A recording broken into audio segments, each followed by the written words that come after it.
Assalamualaikum dan salam sejahtera. Saya Raja Namaisara binti Raja Abdullah bernama Metrik 158071 mewakili kumpulan Fantastic 10 ingin membentangkan filem yang dipilih iaitu filem Zootopia. Berikut merupakan senarai ahli kumpulan Fantastic 10 yang terdiri daripada 11 orang dan diketuai oleh Nur Haryani binti Ibrahim. Slide ini mempamerkan pembahagian tugasan bagi setiap ahli kumpulan. Saya akan menerangkan sinopsis bagi filem Zootopia. Zootopia adalah metropolis mamalia yang indah di mana semua haiwan hidup dengan aman antara satu sama lain. Judy Hopps, arnab pertama yang menyertai Jabatan Polis Zootopia. Judy menyedari bahawa menjadi arnab pertama di Jabatan Polis yang terdiri daripada haiwan yang besar dan lasak bukanlah mudah. Berhasrat untuk membuktikan dirinya, Judy memutuskan untuk merungkaikan kes misteri tetapi dia hanya mempunyai masa 48 jam. Judy perlu bekerjasama dengan Nick Wilder, seekor musang licik bagi membantunya menyelesaikan kes itu. Kes misteri tersebut berjaya diselesaikan dan mengetahui dalan di sebalik kejadian itu. Kesungguhan dan kebijaksanaan Judy dalam merungkaikan kes tersebut berjaya menjadikannya seorang pegawai polis yang berwibawa. Teori yang ditunjukkan dalam filem ini ialah teori diskriminasi dan altruisme. Saya Nur Haryani akan menerangkan teori yang pertama bagi filem Zootopia. Berdasarkan filem ini, kami mendapati teori yang dapat kumpulan kami kenal pasti ialah diskriminasi. Diskriminasi ialah tindakan tingkah laku negatif yang ditujukan kepada ahli kelompok tersebut.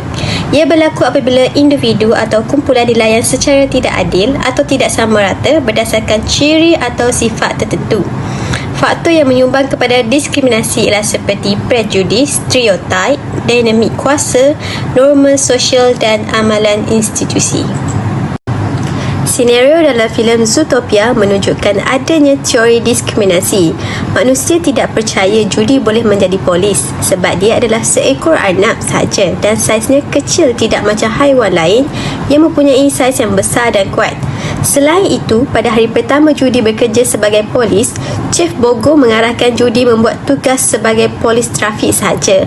Oleh itu, sebagai polis trafik hanya boleh melakukan kerja iaitu menyaman sahaja. Disebabkan Chief Bogo ada diskriminasi dengan Judy yang mempunyai saiz yang kecil dan menyangka ia tiada keupayaan. Walhal Judy memenangi tempat pertama di Akademi Polis.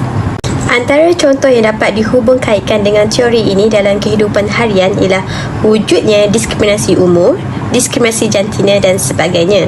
Sebagai contoh, diskriminasi gender. Wanita seringkali menghadapi diskriminasi dalam peluang pekerjaan, kenaikan pangkat dan pendapatan. Mereka mungkin dibayar gaji kurang daripada rakan sejawat lelaki mereka yang mempunyai kelayakan dan pengalaman yang sama. Ini kerana mereka berasa lelaki dianggap sebagai berkebolehan berbanding dengan wanita dalam pekerjaan. Di antara kepentingan memahami diskriminasi ialah menggalakkan peluang sama rata. Apabila kita mengamalkan amalan diskriminasi dalam kehidupan seharian, kita dapat menyediakan peluang sama rata untuk individu tanpa mengira bangsa, jantina dan agama. Ia memastikan setiap orang mempunyai peluang yang saksama untuk berjaya dan berkembang maju. Seterusnya, membentuk identiti dan personaliti. Teori diskriminasi membantu individu memahami kesan diskriminasi terhadap pembentukan identiti mereka sendiri dan mengukuhkan rasa bangga dalam kumpulan yang mereka kenal pasti.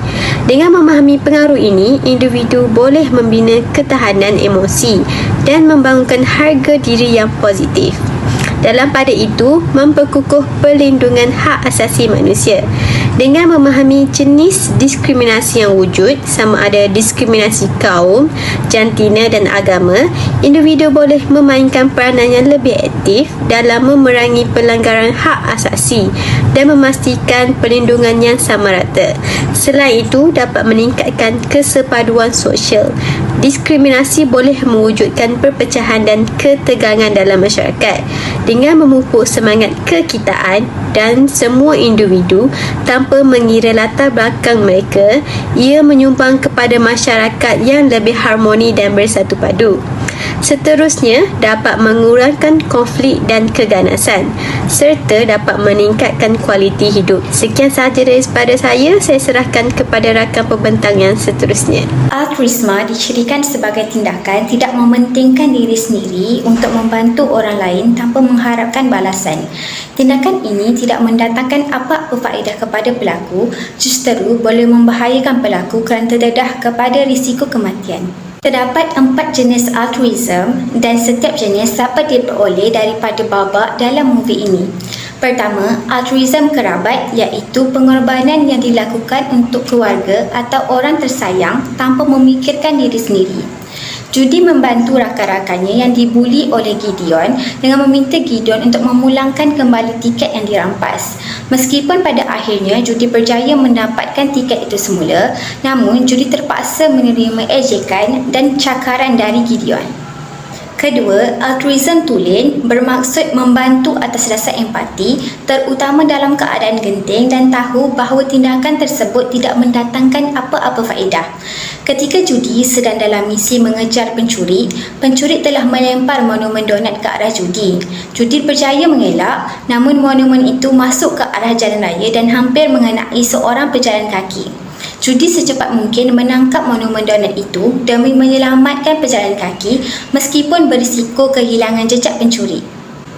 Ketiga, altruism timbal balik berlaku apabila pelaku membantu seseorang dengan mengetahui bahawa orang yang dibantu atau situasi itu dapat menguntungkan pelaku pada masa hadapan. Judy bersimpati pada Puan Otterton yang merayu agar polis menjejak kehilangan suaminya. Judy menawarkan diri untuk kes pencarian tersebut kerana tahu jika dia berjaya, dia boleh meraih kepercayaan Chief Bogor untuk menantiknya menjadi polis sebenar. Jenis altruism yang terakhir ialah altruism kumpulan budaya, iaitu perihal menyokong ahli kumpulan atau kumpulan etnik atau sosial.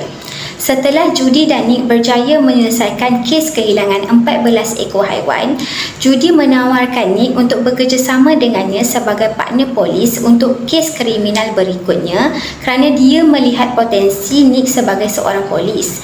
Hal ini membuatkan Nick terharu kerana dia boleh menggapai cita-cita masa kecilnya yang musnah kerana dia diremehkan oleh rakan-rakannya. Saya Syazana binti Muhammad Yusuf Chua akan menghuraikan contoh yang menghubungkaitkan teori altruisme dalam kehidupan harian.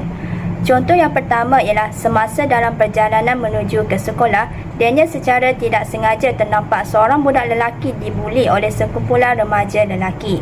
Daniel segera menuju ke arah mereka untuk menyelamatkan budak lelaki tersebut.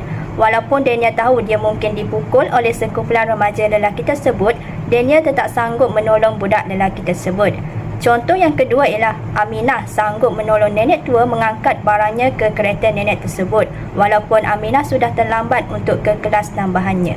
Seterusnya, kepentingan altruisme dalam kehidupan seharian ialah dapat meningkatkan kesihatan fizikal. Seseorang yang banyak melibatkan diri dalam sukarelawan secara kecenderungannya dapat mengurangkan risiko dalam menghadapi penyakit seperti tekanan darah tinggi. Kepentingan kedua ialah dapat meningkatkan kesihatan mental. Seseorang yang mempunyai keprihatinan yang tinggi kurang berisiko menghadapi masalah mental seperti kemurungan. Kepentingan ketiga ialah dapat membuatkan seseorang lebih bahagia. Kebaikan yang dilakukan kepada orang lain bukan sahaja dapat memberikan kebahagiaan kepada mereka, tetapi dapat juga memberikan kebahagiaan kepada diri sendiri. Kepentingan keempat ialah dapat membina masyarakat yang harmoni.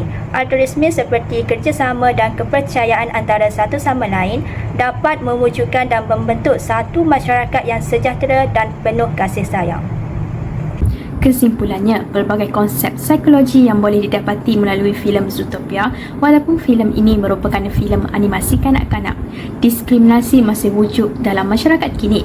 Teori diskriminasi digambarkan apabila Judy tidak diberi kepercayaan untuk melaksanakan tugas memerangi jenayah disebabkan tubuhnya yang kecil. Jadi, diskriminasi perlulah diatasi bagi mencapai keadilan dalam masyarakat.